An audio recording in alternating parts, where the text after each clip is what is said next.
Chapter 8. Miniluv. He did not know where he was. He thought he was in the Ministry of Love, Miniluv, but he could not be certain. He was in a high-ceilinged, windowless cell with white stone walls. It was bright. In this place, he felt, the lights would never be turned out. One moment he felt certain that it was bright day outside, and the next moment he was equally certain that it was a black night. "We shall meet in the place where there is no dark," O'Brien had said to him. In the Ministry of Love there were no windows. He thought of O'Brien more often than Julia. He loved Julia and would not betray her, but he did not think about what was happening to her. Sometimes he thought about what they would do to him. O'Brien must know he was here. O'Brien said the Brotherhood never tried to save its members, but they would send him a razor blade if they could. One cut, and it would all be finished. In his cell, there was a continuous noise from the machine that brought air from outside. A narrow shelf went round the wall, and at the end opposite the door there was a toilet with no wooden seat. There were 4 telescreens, one in each wall. He was hungry. It might be 24 hours since he had eaten. It might be 36. He still did not know. Probably never would know if it had been morning or evening when the soldiers took him. Since then he had been given no food. He sat on the narrow shelf without moving, with his hands crossed on his knees. He had already learned not to move too much. If you moved around they shouted at you from the telescreen. But he wanted food so badly, especially a piece of bread. He thought perhaps there was a small piece in the pocket of his overalls. His need for the bread grew stronger than the fear. He put a hand in his pocket. "Smith," shouted a voice from the telescreen. 6079 Smith W. Hands out of pockets in the cells. He crossed his hands on his knee again. There was no sound of marching boots outside. A young officer, black uniformed, with an emotionless face, stepped into the cell. He waved to the guards behind him, and they brought in a man who they were holding by the arms.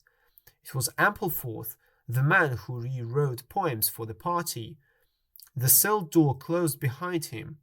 Ampleforth walked up and down the cell. He had not yet noticed Winston.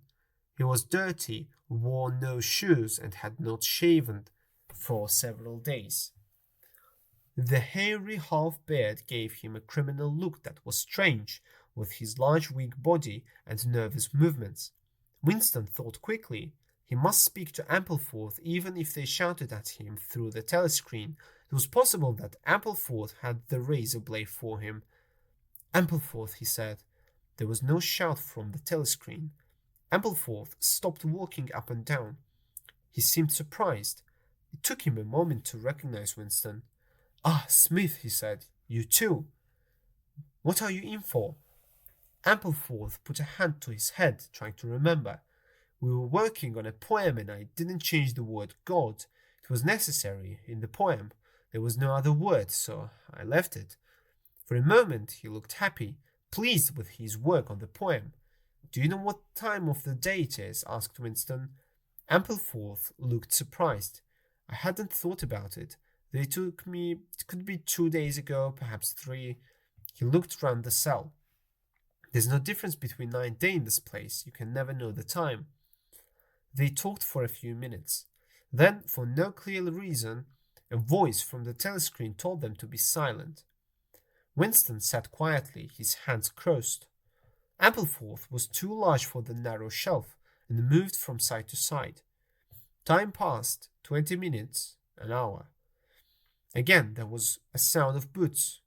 Winston's stomach turned to water. Soon, very soon, perhaps now, the boots would come for him. The door opened. The cold-faced young officer stepped into the cell. He waved his arm at Ampleforth. "Room 101, he said. Ampleforth marched out between the guards. He looked a little worried, but did not seem to understand what was happening to him. More time passed. It seemed like a long time to Winston. He had only 6 thoughts: the pain in his stomach, a piece of bread, the blood and the screaming, Brian, Julia, the razor blade. And then his stomach turned to water again as he heard the boots outside. The door was opened, and a smell of sweat came in with the cold air. Parsons walked into the cell. "You here?" Winston cried out in surprise. Parsons did not seem interested in Watson or surprised to see him. He looked completely without hope.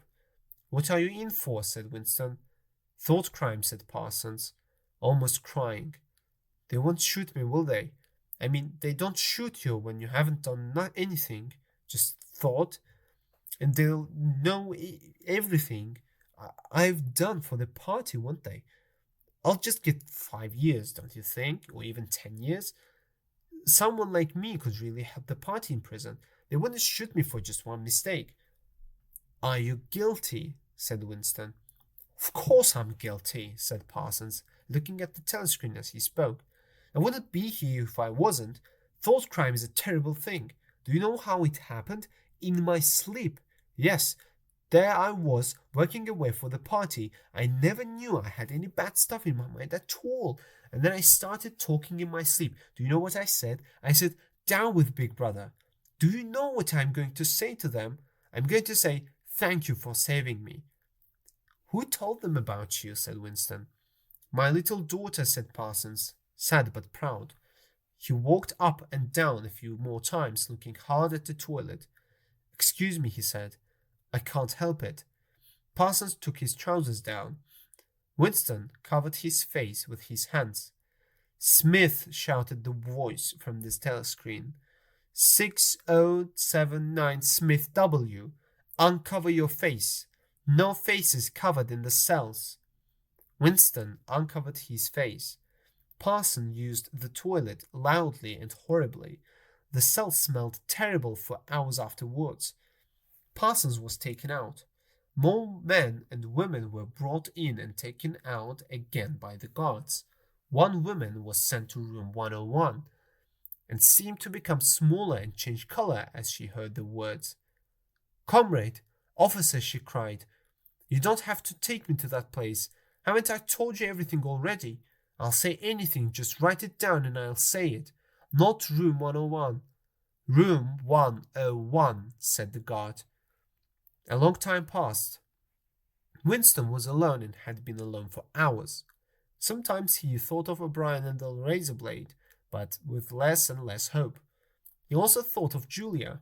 He thought that if she were in pain and he could double his own pain to help her, he would do it. He heard the boots again. O'Brien came in. Winston got to his feet. The shock made him forget the telescreen for the first time in years. "They've got you too," he shouted out. "They've got me a long time ago," said O'Brien with a small smile. He stepped to one side. Behind him there was a large guard with a heavy stick in his hand. "You knew this, Winston," said O'Brien. "You have always known it." Yes, he had always known it, but there was no time to think of that. The heavy stick in the guard's hand might hit him anywhere, on his head, ear, arm, elbow. The elbow. He had gone down on his knees, holding the pain in his elbow with the other hand. There was an explosion of yellow light. The pain was unbelievable, but the guard had only hit him once. They were both looking down at him, and the guard was laughing. Well, one question was answered. You could never, for any reason on earth, wish for more pain. You only wished for one thing, that it would stop. Nothing in the world was as bad as physical pain. With pain there are no heroes. No heroes, he thought again and again, as he lay screaming on the floor, holding his useless arm.